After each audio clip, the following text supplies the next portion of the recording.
Greetings, rabble-rousers. My name is Jessa McLean. Welcome to Blueprints for Disruption, a weekly discussion dedicated to amplifying activism across Turtle Island. Together, we will examine tactics, explore motivations, and celebrate successes in disrupting the status quo. Welcome back to Blueprints.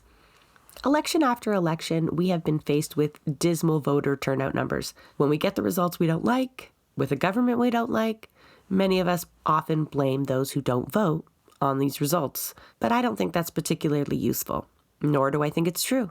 It isn't the fault of non-voters that we've gotten to this point of poor representation. I believe this is by design. So I asked David Moscrop to come on the show and have this discussion with me. I enjoy reading his views, and I think he's particularly insightful when it comes to Canadian politics, and I surely wasn't disappointed. In this episode, Diminished Democracy, we examine some of the reasons folks aren't headed to the polls anymore and what that means under a representative democracy. Are there factors we can address to increase the vote? Is that what we want? Is that what political parties even want? Some suggest a trend away from electoral politics presents a direct challenge to democracy. Instead, we're going to ask, was it ever even meant to be a real democracy? Or is low voter turnout an intended byproduct of a system designed to alienate us from our political agency? Let's just get right into it with David. Welcome, David. Thank you for joining us on Blueprints. Can you go ahead and introduce yourself to our audience? Sure. My name is David Moscrop. I'm a contributing columnist with the Washington Post, a writer with Jacobin, a fairly regular writer with the Globe and Mail. I have a Substack on democracy and other things, and a couple of podcasts of my own, and a book, and I'm starting to forget. I have several different jobs, just struggling to make it through the day and return all my emails. That's pretty much it. I guess that's a lot. That is a lot. And it's funny, like when you start talking about what you do, at first you think, oh, he's mainstream media, right? You have quite the name drop there with the publications that you work with, but also clearly have to rely on a Substack. So you have a bit of independent flair to you. I have that disclaimer just because we did an episode on independent media versus mainstream media, and, we weren't too kind. How do you see yourself? I'm as critical of mainstream media as most. Also, my variety of left politics is that, look, I mean, we're all bound up in structures, and we're limited and conditioned by those structures, and we have to operate within them, even as we seek to change them, or in some cases, replace them or undermine them, or whatever you may be. And you have to sort of embrace that contradiction, and I do.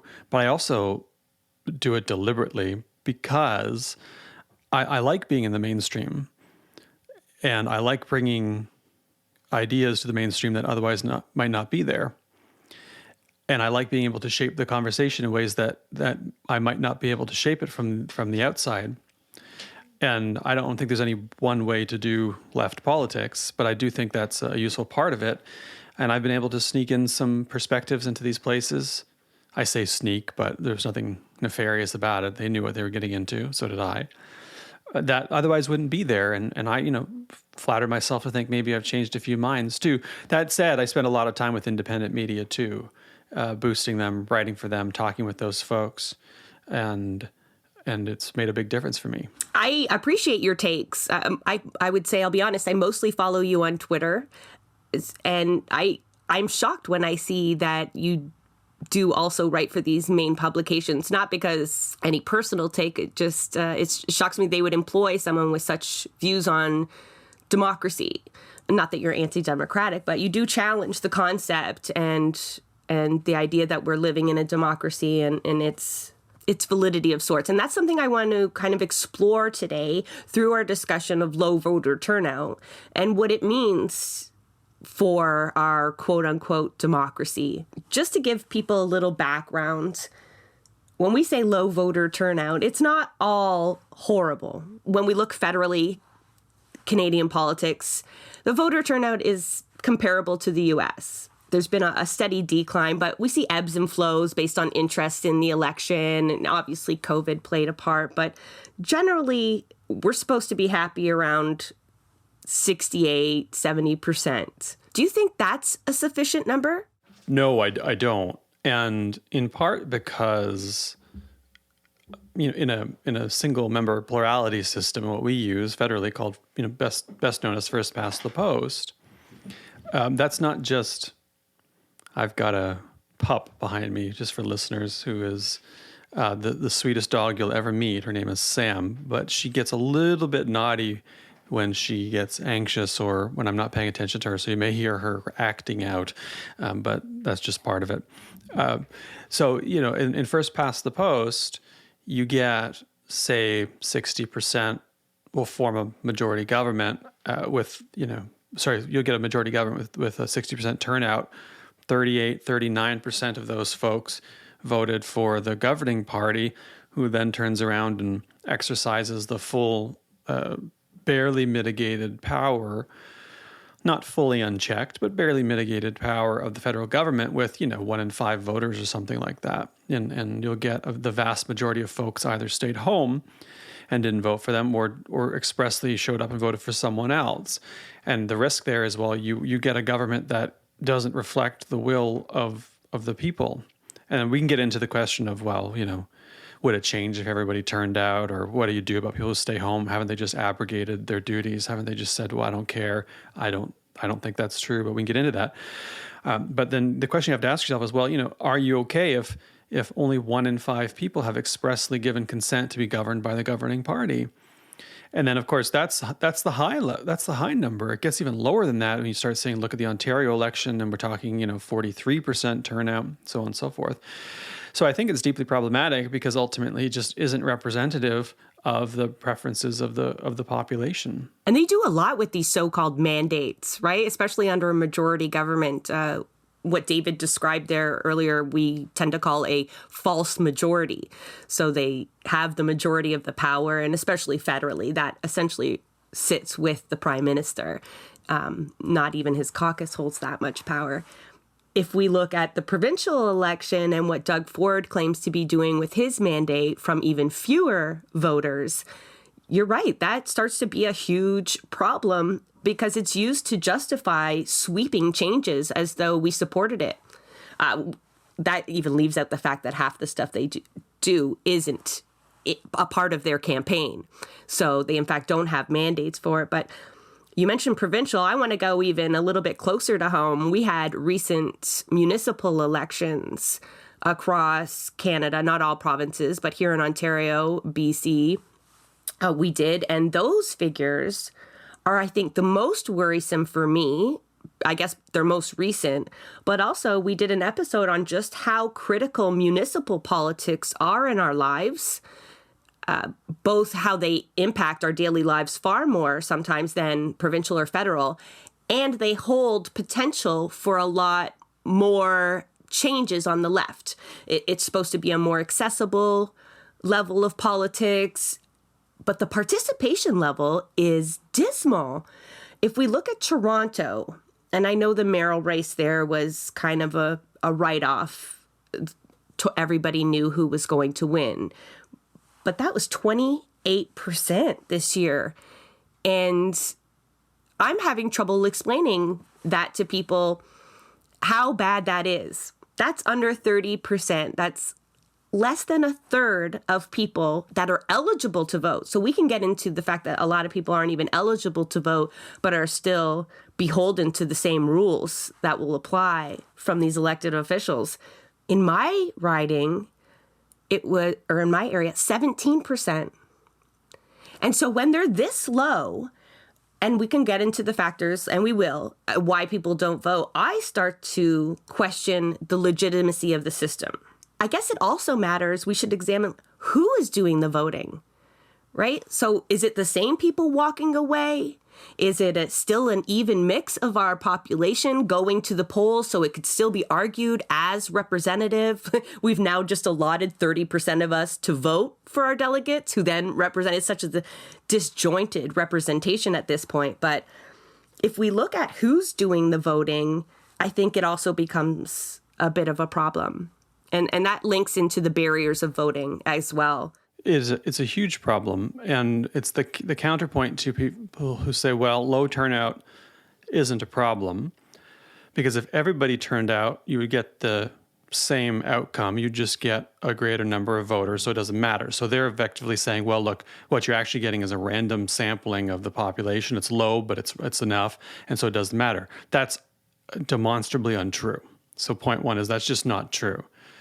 We don't have the best data, most comprehensive data on who turns out and who doesn't, but we do know a few things that tend to be true, and we can make some inferences from that. One, we know that older folks vote more often than younger folks, and that there are appreciable differences in the things that they prefer. Their political preferences vary structurally. So you're immediately in most elections getting an asymmetry between older folks and younger folks, and therefore an overrepresentation of the preferences of the older folks who vote. So that's one group. We know that marginalized people vote less often than those who are better off. So I once again see the replication of a structural imbalance between those who have and those who are struggling, which no doubt, of course, then perpetuates the very system that alienates those folks on the margins in the first place, and the cycle continues. So that's a huge problem as well, particularly municipally, where these folks are interacting with, say, the police, in many cases, day to day, week to week, but have very little say and check over the direction of policing in their communities. So there's another one. I don't have data that breaks down along racialized lines.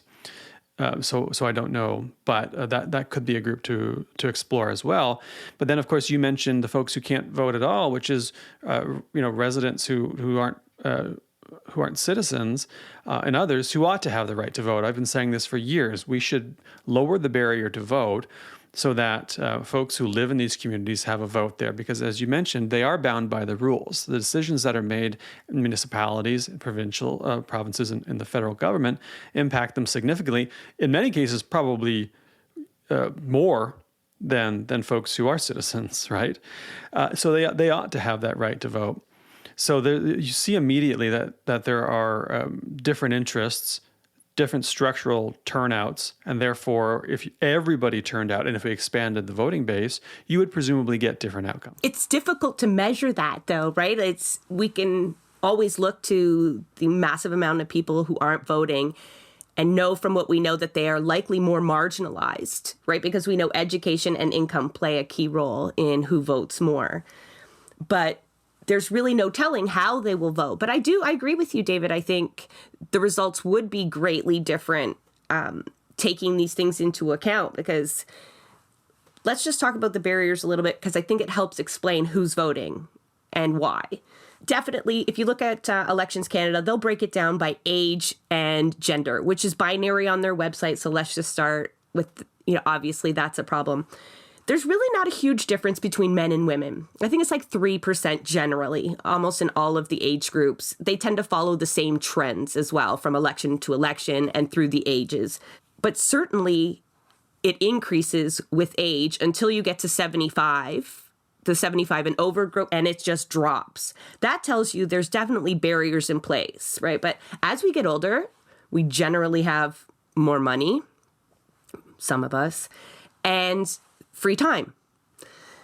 That plays a lot into who can vote. That tells me we're not doing a very good job at making it easy to vote.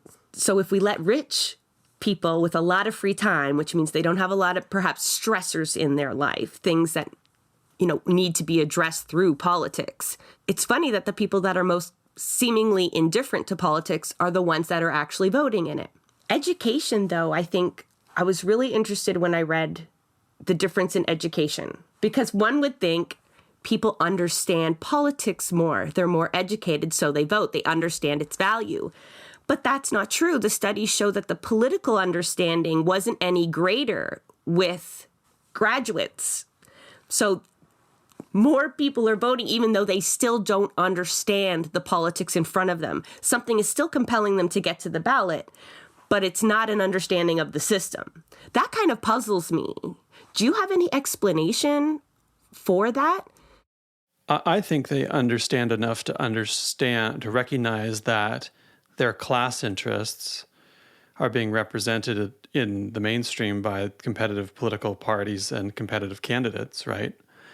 And I think, in this country, we pretend there's no such thing as class. And in this country, we fail to sufficiently analyze power, especially in the mainstream media.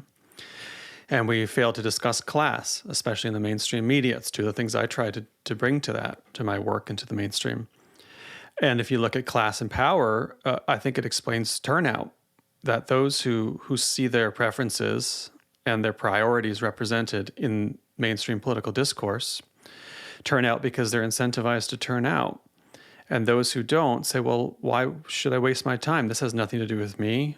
Even if it did, I'm going to lose again because, the folks who have decided these priorities are their priorities have no interest in mine. And so I'm going to stay home. And if you look at a few instances where turnout really jumped, say 2015, that was in part because I think, especially young people and indigenous people, people looked at the 2015 federal election and said, oh, well, I care about electoral reform. I want to see a better federal electoral system, a fairer one. Of course, they were probably thinking PR, and they then had the rug pulled out from under them. When they look, well, I care about the legalization of cannabis because I think it's a raw deal that folks are allowed to drink, but they can't smoke pot, or these people are getting picked up off the streets and given criminal records that ruin their lives for having a few grams of marijuana or whatever. And they turned out, and they saw the potential for a generational change. They saw Justin Trudeau talk about how, look, I'm going to run deficits. Not Tom Mulcair, of course, of the NDP, who was opposed to that, but Justin Trudeau, who flanked him on the left, say, well, we're gonna run deficits because we need to invest in our social safety structures.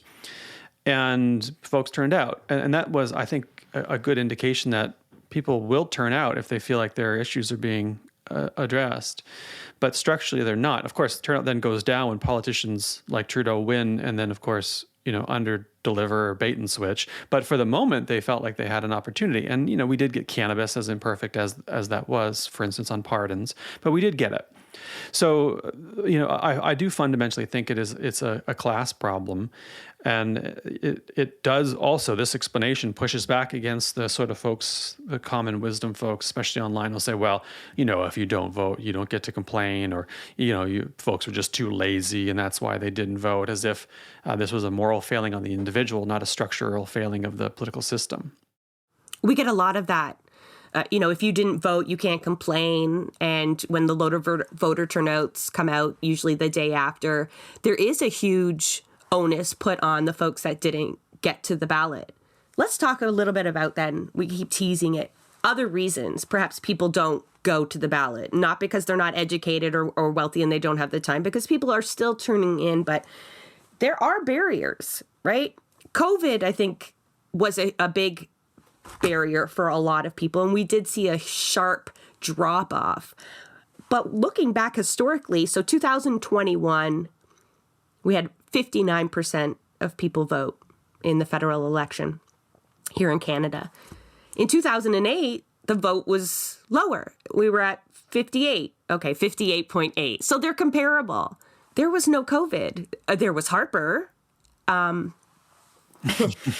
could have played a huge role. But your theory earlier, I want to just challenge that a little bit, or not challenge it, but it scares me because you said, if there's something people are interested in or they think their needs are being addressed, they might turn out, like they turn out in higher numbers. That scares the shit out of me when you look at the voter turnout in the last U.S. election.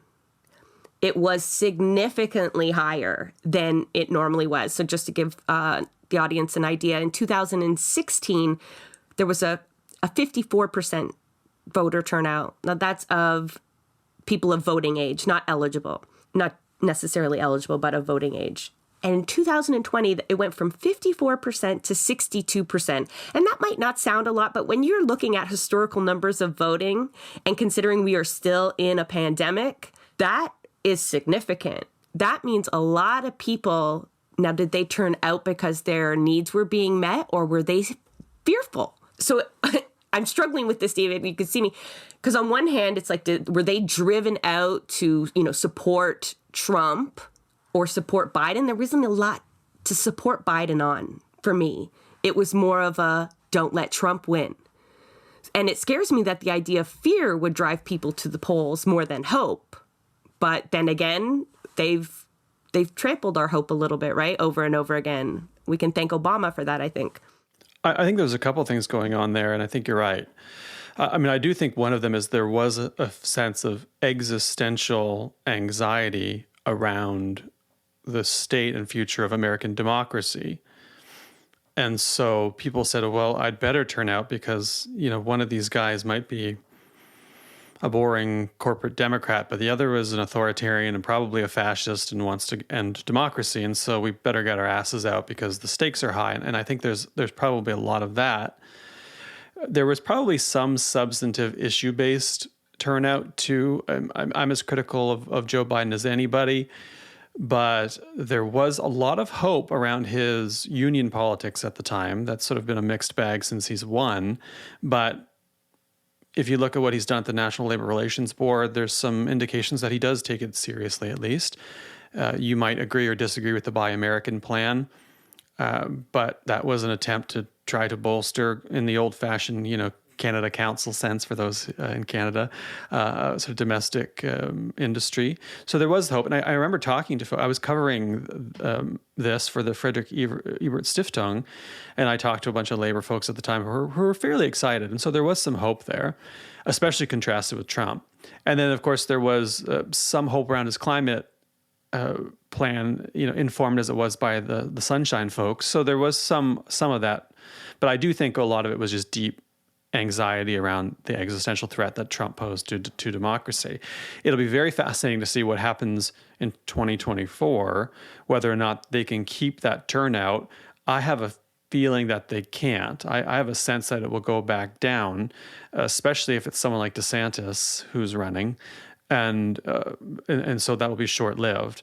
So, the ailment is still there. And I think that's going to be similar in Canada, that we're going to continue to get fairly low turnout. And, there are attempts to kind of boost it. But one of the things we've noticed is that they aren't particularly substantive attempts. You get Jagmeet Singh on TikTok, but you don't really get an agenda that drives folks out. And I want to disabuse people of the notion that political parties inherently want high turnout. They say they want high turnout because they have to say they want high turnout. What they really want is high turnout for their likely supporters. And one of the things the Liberal Party has gotten quite good at doing is targeting postal codes and neighborhoods where they know that folks are going to turn out and vote Liberal or have a good chance of turning out and voting Liberal. So they will target them, and to hell with everybody else. And some liberals have admitted this privately and even publicly, that the liberals are very, very good at a quote-unquote efficient vote, that they can form a government, even a majority government, with a tiny fraction of voters, so they put their scarce resources into that. And every party knows this. So, the next time parties say, go get to the polls, realize that what they're actually doing behind the scenes is not trying to get everyone to the polls. It's trying to get their people to the polls. Yeah, I don't want to crush anyone. I probably already have with my other episodes, but this is a tactic that is taught to NDP canvassers right from the lowest level, is to go where people are already voting for you. So forget about the folks that don't vote at all, and definitely don't try to wade into other people's territory and remind them when voting day is.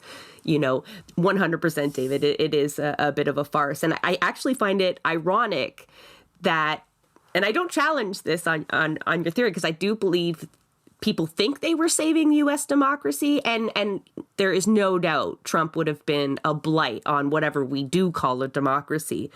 But it's ironic that they will come out and use their vote to elect a representative, because I think there's a challenge to be made, and there has been, that representative democracy isn't, in fact, democracy, especially under its current conditions. And that, again, goes back into asking ourselves why people don't vote. And when you ask a lot of people, and I'll admit, I have done this myself, I don't vote all the time. I often don't have anybody who deserves my vote. So that means they don't either represent my values or I don't trust them. And I think there's also a large amount of people now who don't just not trust the politicians. That's a mantra we've repeated for eons, like be wary of any politician. But the actual elections itself, that's starting to permeate through society, a distrust, either if it's from a false majority so that the system doesn't work, or that they really just can't actually trust the outcome of election. That seed has been sown as well. And so it's hard to ask people to go out in their day to cast a ballot, to line up in long lines, possibly expose themselves to COVID, when they're not even sure the outcome will reflect what's actually happened. That's a huge problem. And I think it's a symptom that we just don't trust the whole system altogether, whether it's the people who are running it or the process that designs it. We really have this hesitancy to trust it anymore. And that's a huge problem in a representative democracy, because we've given up our democratic rights almost entirely to this delegate that we send forth, that we don't trust. So we talked about voter turnout, and we didn't do a big contrasting comparison. We just did the US, but I'm looking online who has really high voter turnouts, right? And obviously Australia pops up. They have compulsory voting methods, whether I think they use fines. So it is compulsory voting. They end up with an 89% voter turnout. But when you poll them, only 30% of them trust the government. So even though they're all going to the polls, they still don't trust what the outcome is. How does that even continue to be a democracy where you are reflected if you're even going and casting a ballot for someone you don't even trust when they get there? That's a problem for me. It causes me to revisit, not just the effects of capitalism on our democracy, whether it's an oligarchy or not, but the true tenets of representative democracy. And I think over time, it's alienated us so much from our rights, our democratic rights, that we don't even know what democracy is anymore. Like, we don't understand its true purpose. And participation in the system was a huge part of that. If we look at the birth of democracy, so to speak. I think that's exactly right. I will say that, in Canada, we have high integrity elections in the sense that we have a nonpartisan state, arm's length state apparatus that runs these things and reports to Parliament, but doesn't report to the government. And we can trust them, but it's not exactly like we've built that in a way to go deep and encourage deep participation in our democracy. So the sort of like nuts and bolts of the thing is fine, but the distrust of the broader system that you get is not only understandable. I would be disappointed and surprised if people did trust it more broadly. I would sort of say, well, maybe you should have another look. And I do think there's a lot of alienation there. And there is, I know this is such an easy, cheap textbook answer, but I also think there's a lot of lack of class consciousness that the state and all of its arms, including the education system, suppress deliberately or otherwise or incidentally, because in a liberal democracy, it's in very few interests of the ruling folks to create class consciousness which is to say the working class. There's lots of class consciousness for the rentier class, right? For the capital class, not so much for the working class, and that's the way folks like it. And the best way to protect those structures, of course, is a representative democracy with fairly high barriers to entry. And if you look at who ends up serving in legislatures, fairly well-to-do folks, lawyers, doctors, business folks, look who ends up running finance ministries, so on and so forth. And there is a political class. And because we have a politics that encourages incumbency as well, it becomes fairly entrenched. There's not a huge turnout, higher than some places, but there's not a huge turnover. So you have class interests that are protected. And so you're right. I advocate for more participatory democracy because I think that that's the best way to set an agenda that reflects what people truly want and to develop those preferences and, checks power, which we don't do particularly well in this country. So I do think that, our democracy is deeply flawed and the electoral system, maintains those flaws.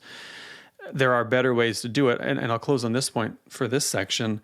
I also think you can't divorce any of this conversation from a conversation about economics and the economy, right? And we tend to talk about democracy in this country without talking about the economy. But, we have this idea that, well, this is democracy. This is showing up, casting your ballot.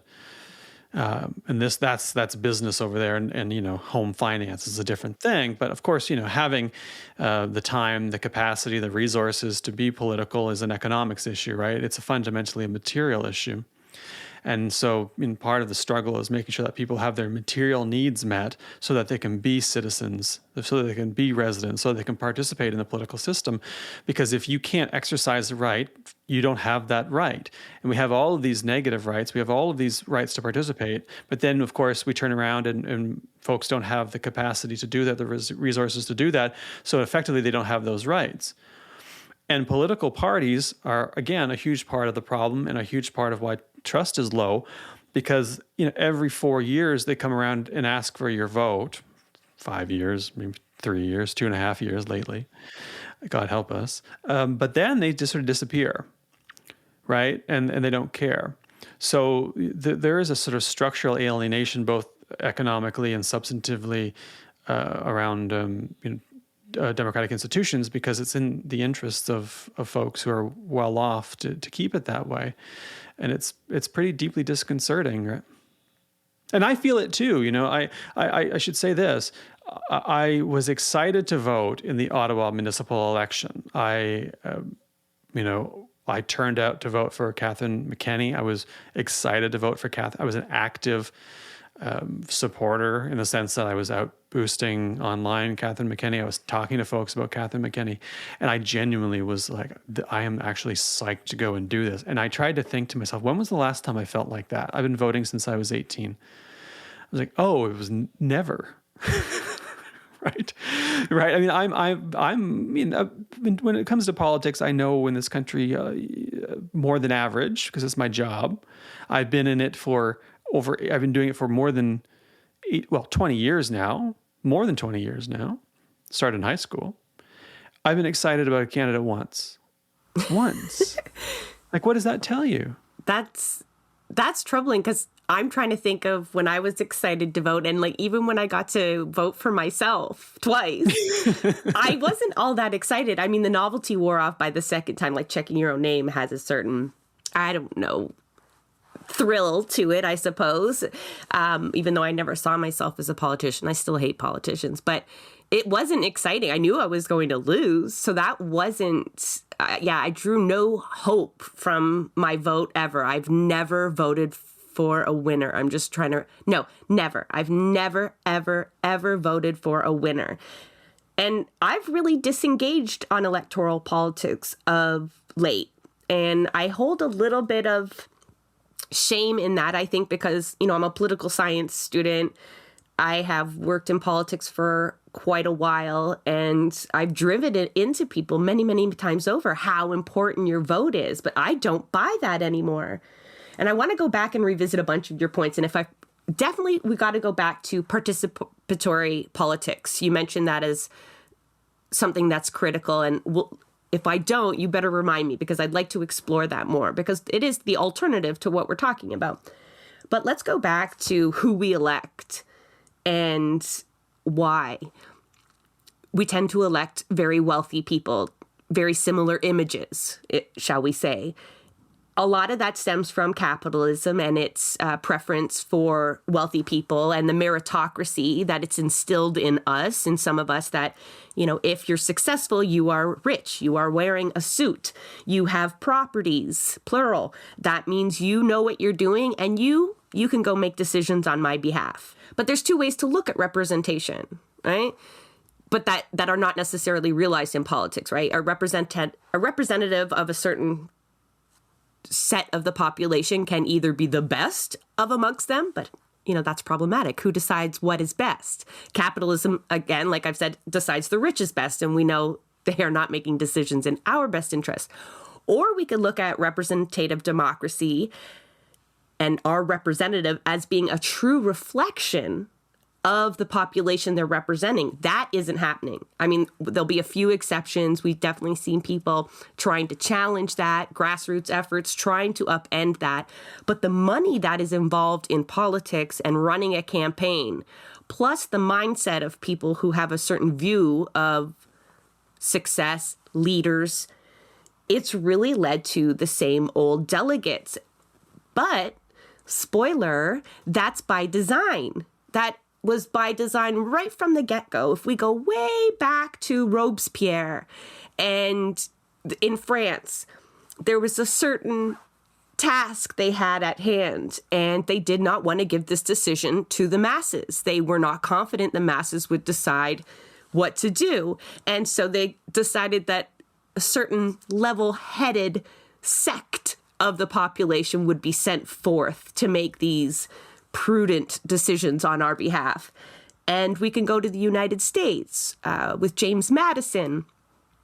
Same thing. It was explicitly done to rein in the chaos of the masses, that we were never meant to be educated or involved in the process enough to make good decisions. They never intended us to be a part of that system. It was created to secure the powerful's position. And we now have entrenched it so far, I feel like it's all we can envision. And just to give people an idea, because not everyone took political science, and I don't want to bore people with political history, but if you go back to the Greeks who had their problems, right? It wasn't a true democracy for many reasons that I'm not going to really get into. But the idea was a direct democracy. You were involved in all these decisions, and you had a vote. Every person had a vote. Not just that, but every person really had somewhat equal opportunity, all citizens, so that's a disclaimer, had equal opportunity and onus to take office, to make those hard decisions, to understand the system so closely that they could step into any one of these roles and be trusted to make the right decision. And there was a sense of, select communitarianism where you understood that your decisions absolutely had to benefit the most amount of people, not yourself. And there were safeguards in place should you make decisions that benefited you and not others. That's all gone out the window with representative democracy, right? The safeguards are gone, right? We have only every 4 years to oust someone from their job should they have blown it completely. And we're so far removed from the process that it's no wonder that no matter, even if you go to university and get a degree, you still don't have that political understanding of the decisions in front of you. And I think that's relevant when people flock to the polls to save democracy, and that means voting for Joe Biden. To be fair, they don't have another option. The other option was Trump. But it spurred enough of them that they thought they were saving something. And I challenge that, because as long as we remain in this representative democracy, I think we'll just be further and further removed. And it's almost like we're happy to have given it over. And and this is further exasperated, right, by the fact that political education or the discussion of real politics and its impact is really not mainstream. It's not introduced early on. You usually have to pay for that kind of education. And I can see a lot of people around me who once even took interest losing it, and I think that was always the intention. Like you said, voter turnout really isn't the goal of the elected. It's to remain in power. A liberal democracy, I've argued this for a long time, is very thin on politics, right? It's very thick on being left alone and on rights around commerce and encouraging life of production and consumption, but it's very thin on political citizenship. It's effectively an afterthought. So, well, you're allowed to do it, but it's not expected, and it's not a regular part of your day-to-day life, and it's not meant to be. It's not encouraged, and it's not supported.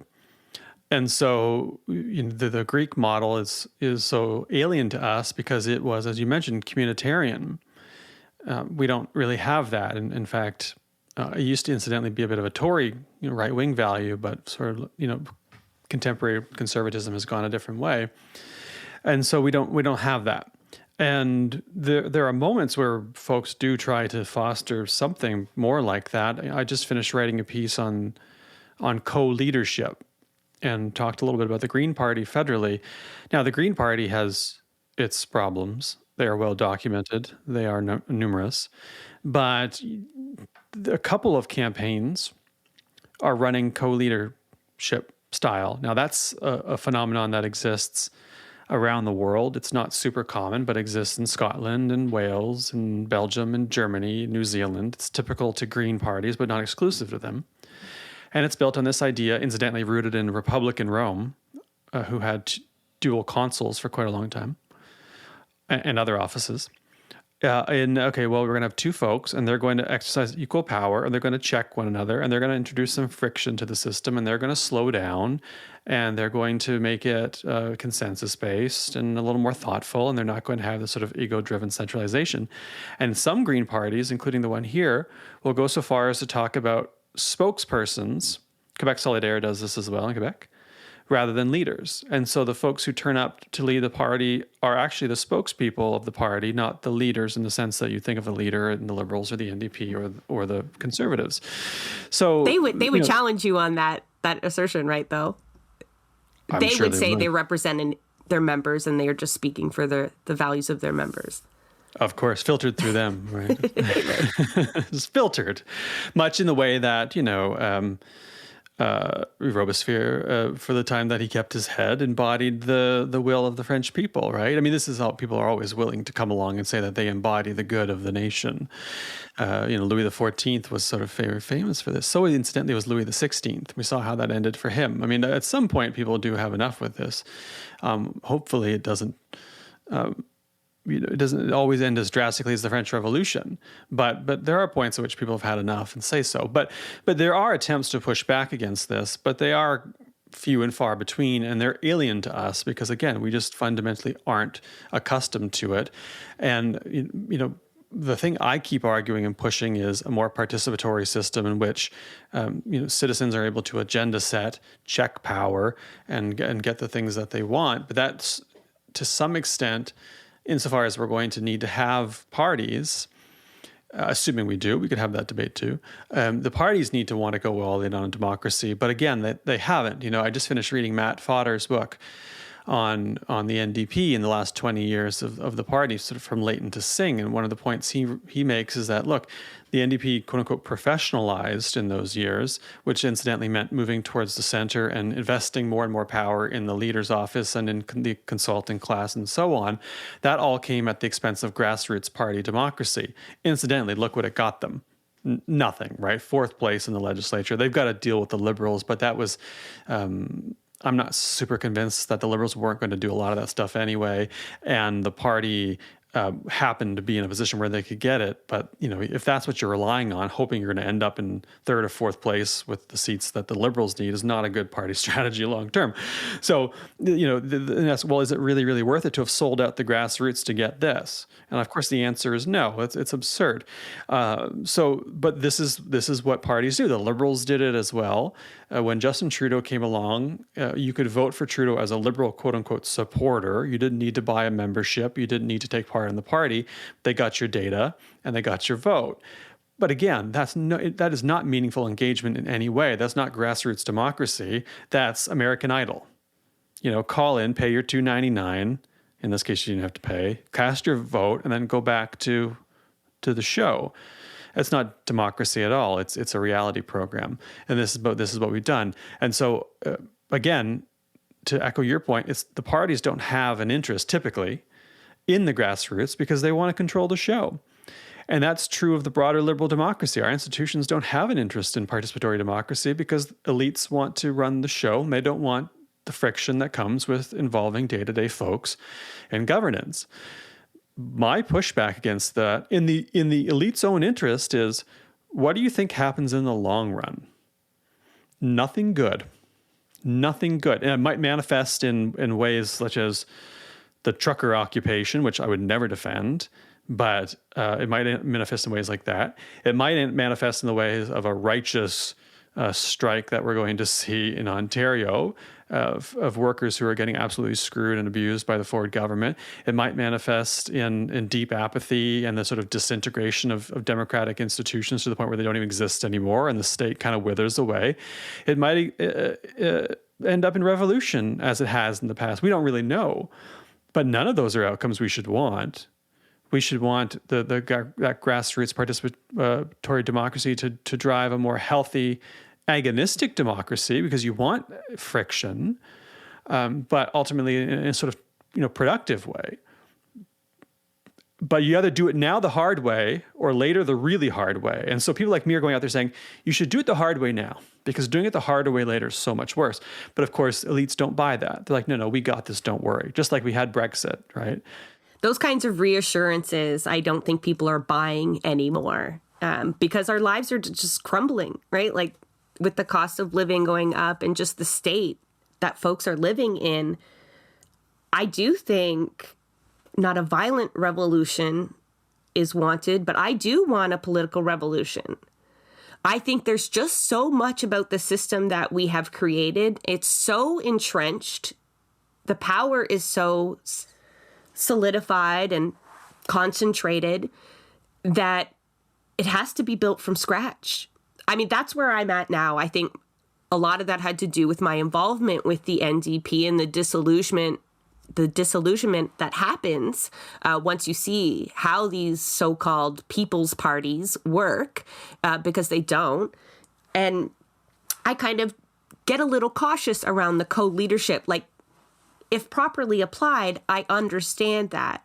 Perhaps if they were two, maybe not competing interests, but not drawn from the same campaign, it would be hard for me to trust two people who met in back rooms, decided to run a campaign together, especially if one of them is Elizabeth May, I'm going to be honest, that it would be a true kind of working, balanced relationship. And it wouldn't just essentially be two people rubber stamping one another to add more validity to it.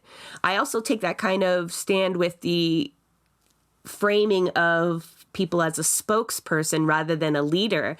I'm the opposite, I think. I would rather them just be honest that I am a leader of a political institution and I'm doing what's best for my party. Because, Jagmeet does what's in his best interest politically, and the machine behind him do what they think might win seats or at least sustain their positions.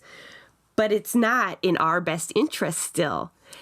But if we believe they're our spokesperson, like the way that we all got to vote for Justin Trudeau, like as leader of the Liberal Party, that kind of participatory level, it adds this faux validity, right? That they're spokespeople. They are speaking for us, but they are still not.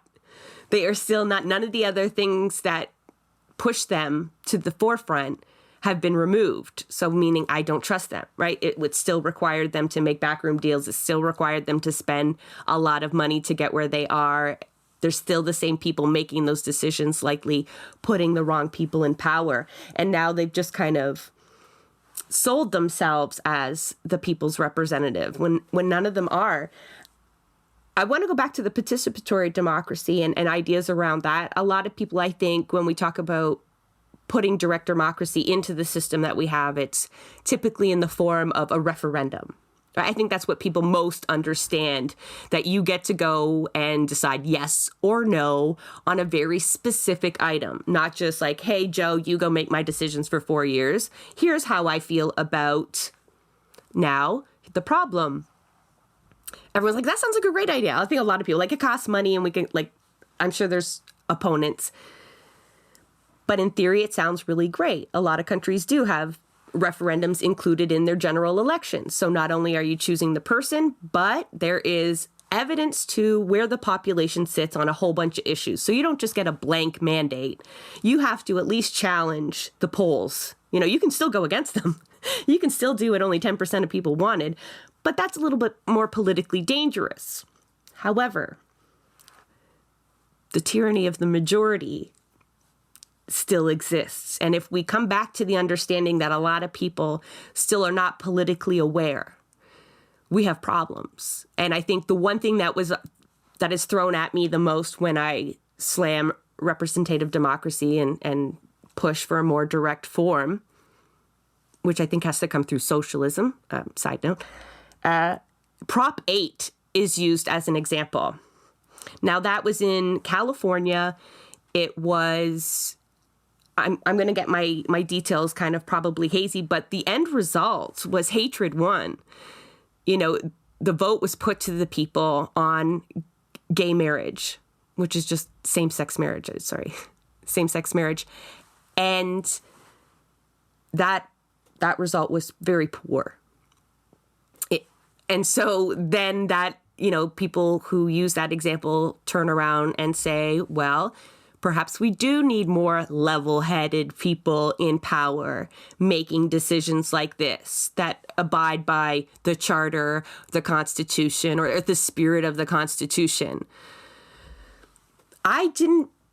Other than educating people and doing the work that we know we all have to do politically to bring people around to make the right decisions, there are inherent difficulties with a more direct form of democracy as well. I'll admit it's definitely not a complete solution. You want to comment? Well, I should say, yeah, I've got a lot of thoughts. I mean, I surfeit. This is part of my problem. I mean, I am deeply skeptical of referenda. I don't typically like them. Is that the plural of referendum? Well, here's the thing. I mean, I think referenda or referendums are both perfectly acceptable. I'm not pedantic about it. I just go with referenda at a habit, but referendum is perfectly fine. I'm not pedantic about it. People shouldn't be. But part of the problem is it is a reflection and recreation of a kind of antagonistic politics that I don't think is very productive. I trained as a deliberative Democrat, and deliberative democracy is fundamentally just reason-giving based democracy, where we sit down, not exclusively, but at times, as moral and political co-equals, and we discuss what we want to do, and we form preferences, and we weigh the evidence, and we talk about not just reason, but emotion. And then we kind of figure out what to do by giving each other reasons back and forth. And you get these deliberative citizens' assemblies that act on sort of consensus or semi-consensus to try to come up with decisions. They've happened in Canada. We had them on electoral reform in BC and Ontario. They happen in Ireland around a few different things successfully. And it produces fairly good knowledge. It builds citizenship and capacity, and it produces pretty good politics and policy outcomes, which is a far better way of doing, participatory democracy than just having people, run headlong into one another and smash the shit out of one another, and whoever gets 51% wins the day. Participatory budgeting is another great way. This happens across the country in municipalities and across the world, sort of pioneered in Porto Alegre, pioneered in Greece, but, in recent memory in Porto Alegre in Brazil. And it brings folks together to say, okay, well, how do you want to spend this X percentage of the budget because you know best at the community level? Again, an idea that conservatives used to at least pretend to care about, like communities should decide. Well, great, so give communities the power to make decisions, like choosing budgets. But those tend to be pretty productive ways of doing things. They take longer, they're more expensive, they're more involved, they're more difficult, but you could do it. And whenever I'm talking to politicians or I've got a room full of decision makers, I always float this idea. What if the country had a national, standing, federated, representative citizens' assembly of folks who were drawn by lot, by what's known as sortition, random selection, like the Greeks did, to come together for a period of time to make decisions about what we should be talking about. Here are the top X number of issues, the top 10 issues we care about. Here are some solutions we think to the problems that they pose. And we're to put pressure on politicians at the representative level to actually deal with those things, right? We could do that. We get agenda set through participatory democracy. Politicians hate these ideas because they say, well, we're elected to make those decisions. And I talk to a lot of constituents. I'm like, oh, you do you? Which ones? Their echo chamber. Exactly, right? or the ones who give me money. And so, it's like, $1,700 a plate dinners. exactly. A lot of talking going on, I'm sure. Exactly. I'm like, all right, I think that's bullshit, but okay, whatever you say.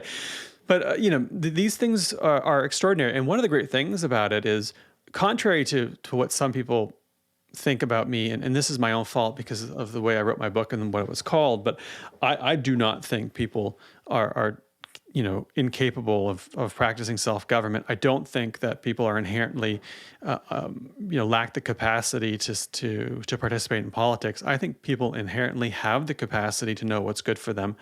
They lack the opportunity to, build skill sets and refine those skill sets.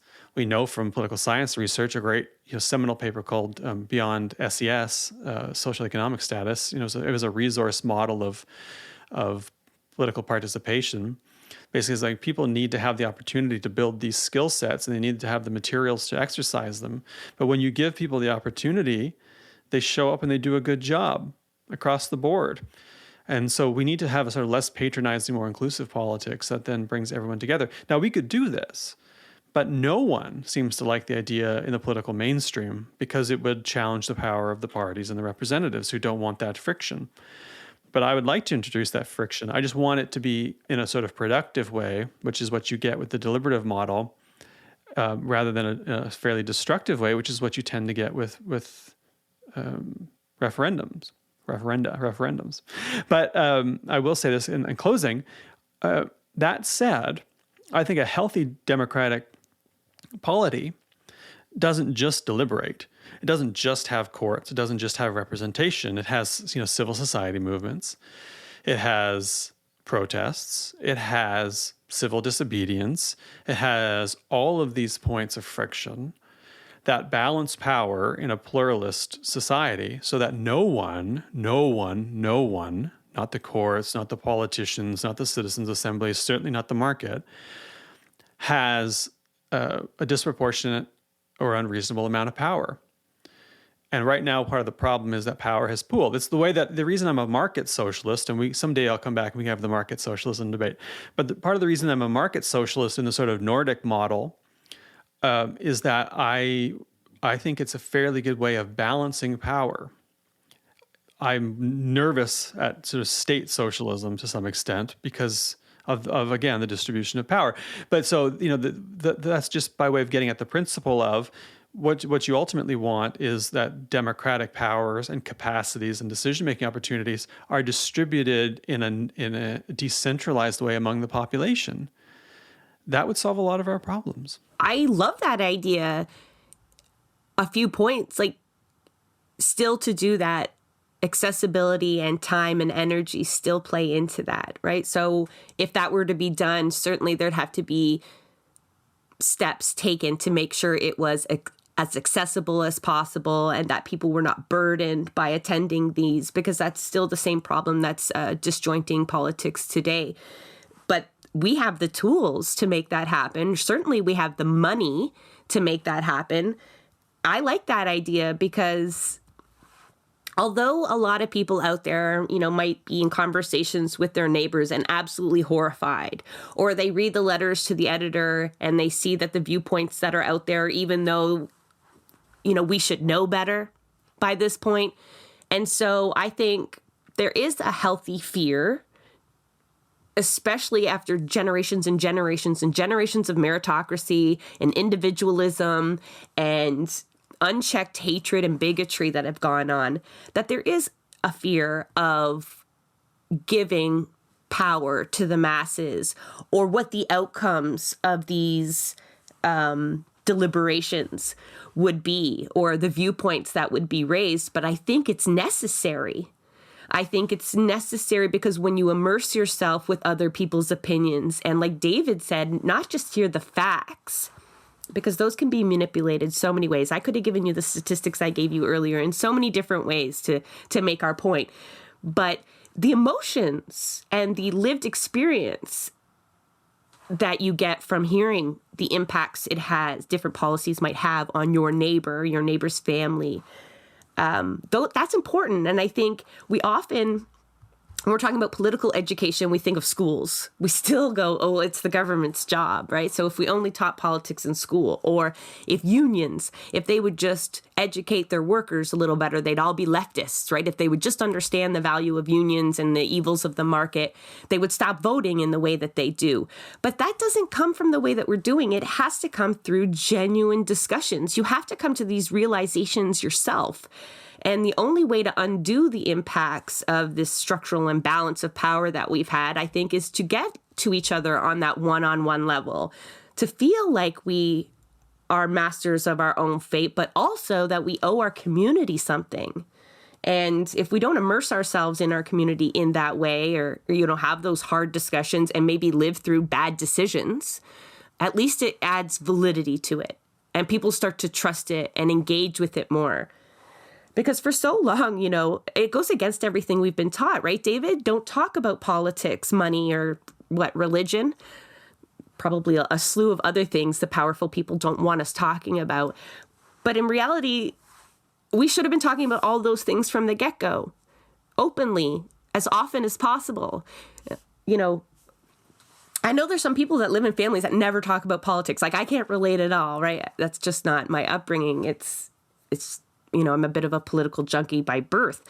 But these conversations aren't happening. And so the idea of being drawn by law and being supported in going into these situations, I think has a lot of promise. I don't doubt that the reception amongst the powerful has been a bit cold, though, David. I'm sorry that people aren't taking to this idea as well as they could, but I think it has absolutely a lot of merit. And I think there is a lot of value going back to the roots of democracy, even though they were problematic. The Greeks often are discounted because of the level of bigotry involved with who was in the polis, who was not. But if we look at today, and I said I wouldn't talk about this, but I am, we exclude the same people, essentially, right? We exclude marginalized people just by way of creating enough barriers. We exclude foreigners, the same way the Greeks did. And so there isn't a whole lot that separates that reality. And I think with the technological advancements, especially, if capitalism has given us anything, well, workers gave us it all, but what the people are selling out there, right? That capitalism gave this and that, but it also gave us the tools that we can go back to direct democracy. No, we don't all need to be in the same room. That's a logistical nightmare, but we know that that's not necessary anymore, right? I think that's one of the selling features of representative democracy is how could you possibly have, 38 million people talk about something and come out to a rational decision. But, I think David offers a little bit of a compromise between everybody being fully immersed in it all the time and just this disconnected sending a representative every 4 years, right? So that's certainly something I hope you continue exploring because... Oh, I'm going to push it. And incidentally, there was a reason Marx, well, there were a couple of reasons, but there was a reason Marx thought that the revolution would happen in industrialized societies first, right? I mean, capitalism provides abundance. One of the things I often say is, look, scarcity, say the market's about scarcity, but it's not, right? It's about abundance. Our problem isn't scarcity anymore. Our problem is the distribution of abundance. And when people go around saying it's scarcity, what they want you to think is that, you can't have nice things because we have to have constraints, when the fact is the people at the top are soaking up all the nice things. It's the distribution of abundance that's the problem. And that abundance is the same abundance that can be used to provide the resources we need to have more participatory democracy, as you suggest. It's just a matter of will and fighting for it. And that's in the hours of the day that I have on the side to do these sorts of things. I try to push some of that. Those hours are getting fewer and fewer as I get busier and busier, but I'm still on it. We're getting near the end of the time that we kind of allotted to this discussion. I feel like we've already kind of side-marked like 3 other potential episodes where so much more exploration needs to be done. And, essentially that's what we do all the time. folks like you and I, right? Just explore these. But one of the questions I did want to try to tackle before we sign off is what I struggled with from the very beginning and what made me reach out to you and say, like, I want to do an episode on low voter turnout, not because I want to get more people to the ballot. That's a side discussion. I want to know from you, and, our audience can chime in on social media later. At what point does this system become illegitimate? Because I posted a TikTok. I wanted to explain to people the consent factor of a representative democracy. So you go to the ballot, you've given up your democratic right? Long ago, someone gave it up for you, in fact. But when you go and cast that ballot, you are consenting to the system you're under, because when you're born, nobody asks you, you're just under rule, right? But when you start participating in this is how we give that stamp of approval, essentially. It's almost, we don't talk about it anymore because it's just a given. But I want to challenge that given, because at some point there has to be a measure where if, like in my area, if only 17% of people are voting, why do I have to look at my MP, who was my opponent? So a bit of sour grapes here, I'll be honest. Why do I have to look at him as my legitimate representative? Why is there no recourse for me or us as a people to say, stop, we need an overhaul. We have told you now by vote, right? You don't give us any other mechanism, really, valid mechanism, other than taking to the street, which you have made nearly impossible at this point. So we've just stopped voting for you. We've stopped respecting you. We've stopped listening to you. We've stopped trusting you. At what point do we stop this sham? And say the system is not working and we have to redesign it. We have to rebuild it, or we have to fucking burn it down. Because obviously the people in power are not going to say, oh, well, you're right, that's 20%. We've hit that low mark and we're going to have to just rethink our whole representative democracy. But at what point then, David? How bad does it have to get where only the richest and the retired have time or care enough or see any value in voting anymore?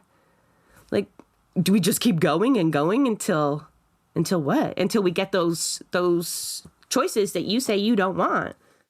I mean, it's interesting because it's a question that's being asked in the mainstream as well. I mean, there are even sort of old Tory-ish centrist columnists who are doing a lot of hand-wringing about this because they worry about it as well. I mean, they're coming from a very different place, but there is sort of a broader worry about this.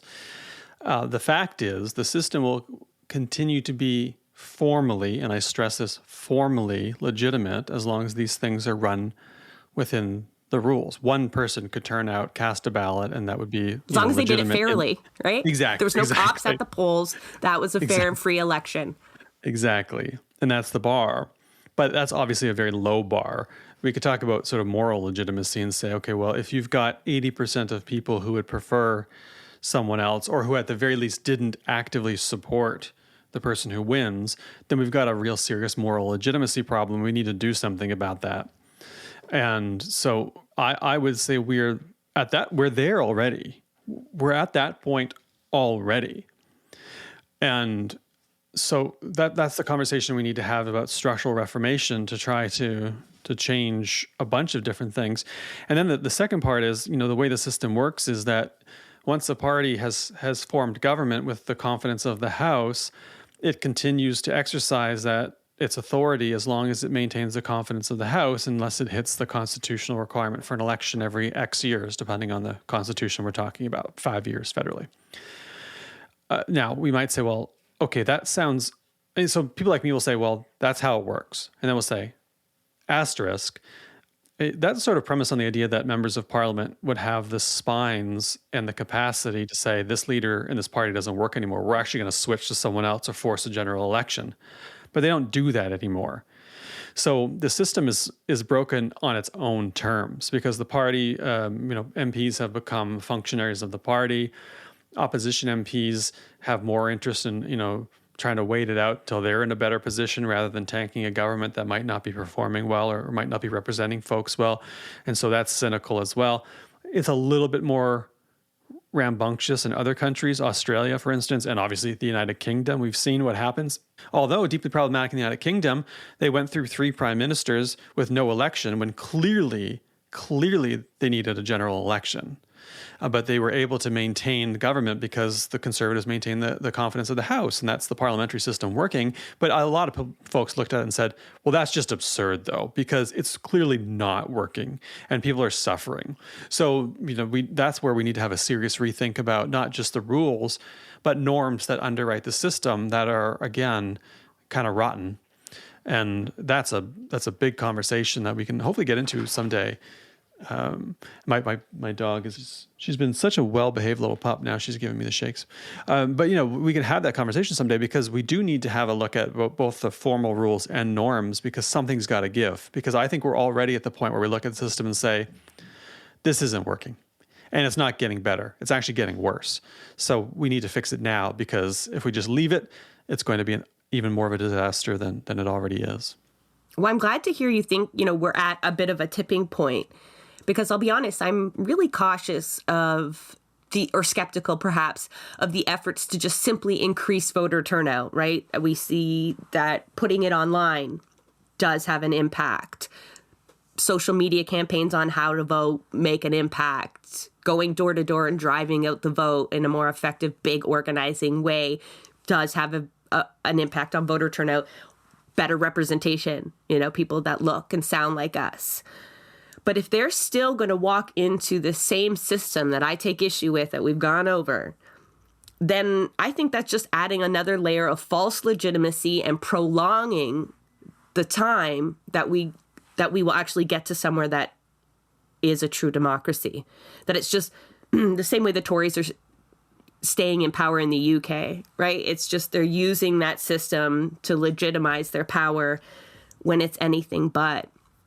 So, that's definitely another conversation for another day on how we get there. I originally asked you to come on, I think, months ago. We were trying to get a discussion on whether electoral politics was an avenue for political change. I feel like we still had that discussion. I've softened a little bit on that. I've even from a few months ago have become increasingly skeptical of electoralism.